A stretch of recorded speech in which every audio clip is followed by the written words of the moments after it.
నీవు సరిగా చదవలేదు, పరీక్ష ఎలా రాశావని అప్పుడే కాలేజీ నుండి వచ్చిన షీనాను మమ్మీ అడిగింది.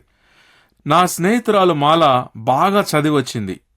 నేను ఆమె పేపర్ను కాపీ కొట్టి చాలా బాగా రాసేశానంది. షీలాను మమ్మీ గద్దించింది. టీచర్ చూడకుండా కాపీ కొట్టావు, మరి దేవుని మాటేంటి? దేవుడు సమస్తం చూస్తాడని తెలీదా అని మమ్మీ చాలా కలవరపడింది. ఎందుకమ్మా వరి అవుతావు? ఇది మామూలు చిన్న పరీక్ష, ఇదేదో పెద్ద వ్యవహారం కాదు, ఇలాంటివన్నీ చాలా సరదా విషయాలు అంది షీనా. మంచిది షీనా, భోంచేద్దాం రా అంది అమ్మ. తనకెంతో ఇష్టమైన వంటకం ఉంది. తినబోతూ తన తల్లిని గెలిచానని తనని తానే లోలోపల మెచ్చుకుంటూ ఉంది. ముద్ద నోట్లో పెట్టుకొని పోబోతూ ఉండగా, కొద్దిగా ఆగు అని ఆపి పెరట్లోకి వెళ్లి ఇంత ఆవు పేడ తెచ్చి ప్లేట్లో ఒక పక్కగా పెట్టింది మమ్మీ. ఇదేంటి మమ్మీ యాక్ అని షీనా ఇంచుమించు వాంతి చేసుకోబోతూ విసిరి కొట్టడానికి సిద్ధమైంది.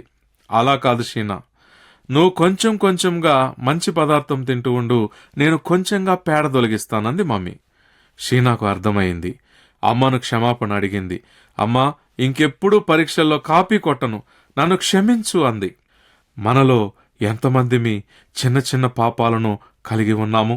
మన జీవితాల్లోని ఆ చిన్న చిన్న పాపాలను తొలగిద్దామా?